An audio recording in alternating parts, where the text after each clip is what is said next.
परळ लालबाग मध्ये बंडखोरी झाली आहे। वॉर्ड क्रमांक 204 मधून उद्धव ठाकरे यांनी किरण तावडेंना उमेदवारी जाहीर करताच अनिल कोकीळ यांनी शिवसेना शिंदे गटात प्रवेश केला। अर्ध्या तासात प्रभाग क्रमांक 204 मधून अनिल कोकीळ यांना लगेच एबी फॉर्म मिळाला। जळगावमध्ये अजितदादांना मोठा धक्का बसलाय। राष्ट्रवादीचे महानगराध्यक्ष अभिषेक पाटील यांनी तडकाफडकी राजीनामा दिलाय।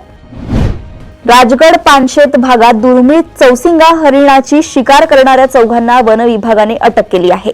ओसाडे येथील घटनेने वन्यजीव गुन्हेगारी उघडकीस आली, ज्यात शिकारींनी हरिणाला गोळ्या घालून ठार केलंय। रक्ताळलेल्या अवस्थेत मांस वाटप करताना ते सापडले आहे।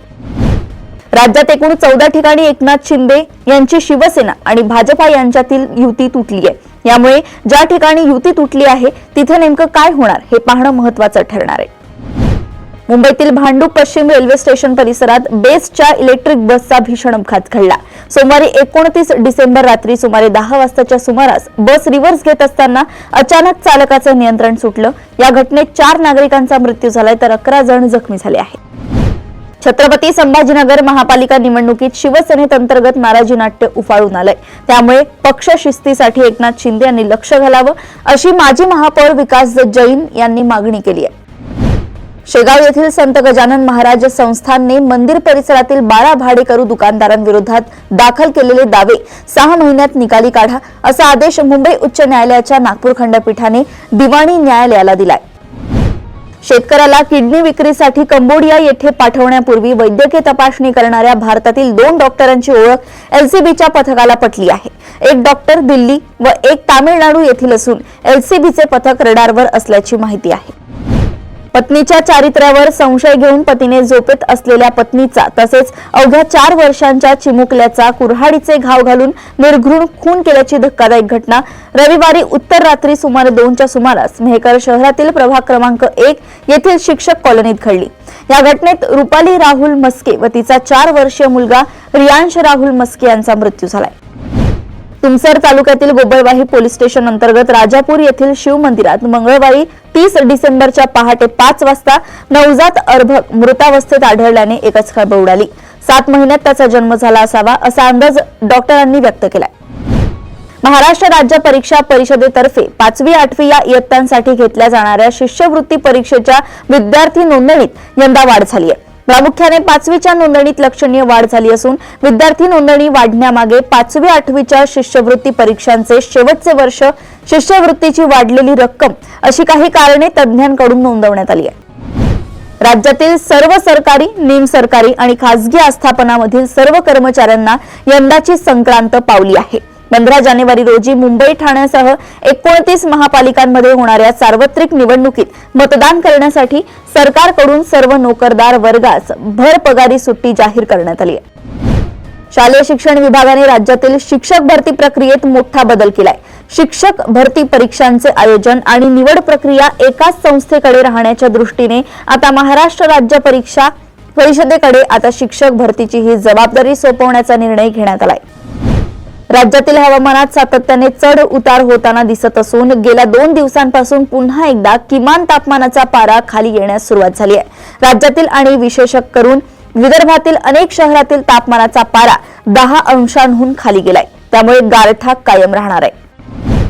बीड जिल्ह्यातील वडवणी शहरात बुलढाणा अर्बन कोऑपरेटिव्ह क्रेडिट सोसायटीची शाखा कायमची बंद होणार असल्याची एक अफवा वाऱ्यासारखी पसरली आणि पाहता पाहता संपूर्ण परिसरात भीतीचं वातावरण निर्माण झालं। आपले पैसे आणि सोने सुरक्षित राहावे या चिंतेने खातेदारांनी सोसायटीच्या शाखेसमोर मोठी गर्दी केली आहे। काँग्रेसच्या सरचिटणीस प्रियंका गांधी यांच्या घरात सध्या आनंदाचे वातावरण असून प्रियंका गांधी यांचा मुलगा रेहान याचे लवकरच लग्न होणार आहे। तब्बल 7 वर्ष डेट केल्यानंतर रेहान हा गर्लफ्रेंड आविका बेग सोबत लग्न करतोय।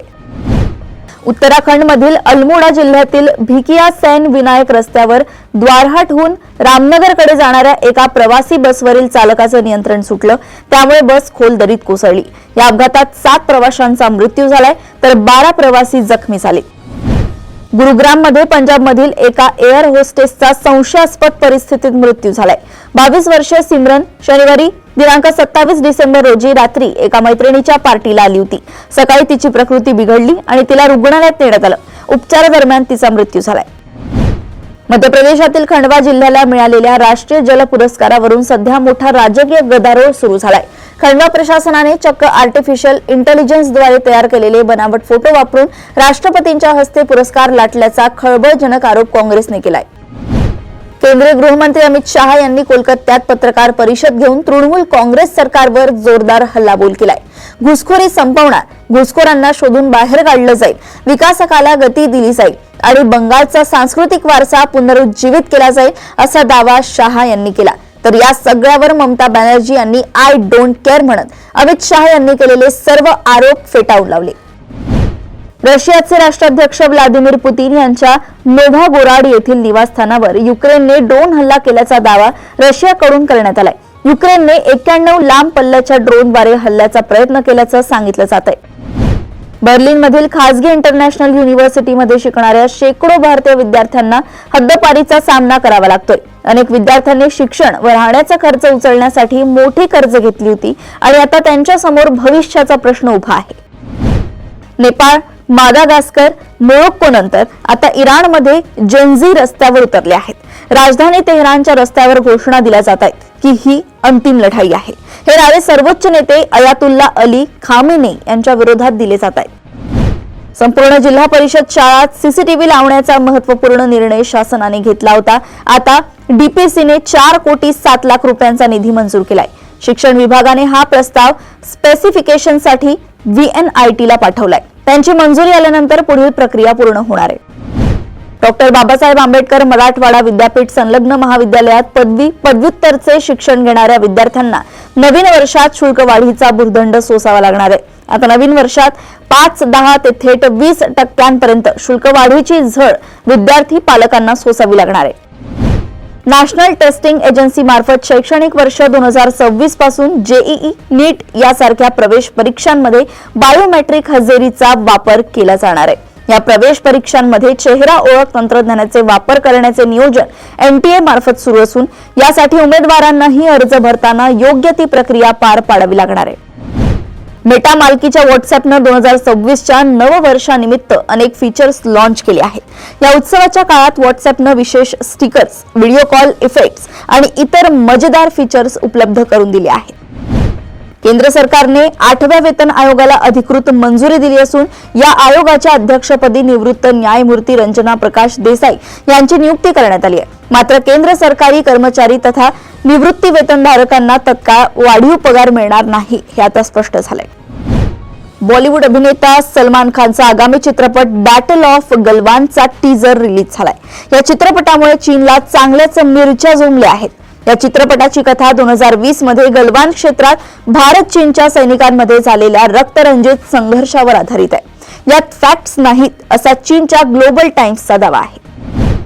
पुढील वर्षी फेब्रुवारीमध्ये T20 विश्वचषक होणार आहे। यावेळी त्याचं नियोजन भारत आणि श्रीलंका करणार आहेत। इंग्लंड आणि वेल्स क्रिकेट बोर्डानं काही काळापूर्वीच आपला संघ जाहीर केलाय।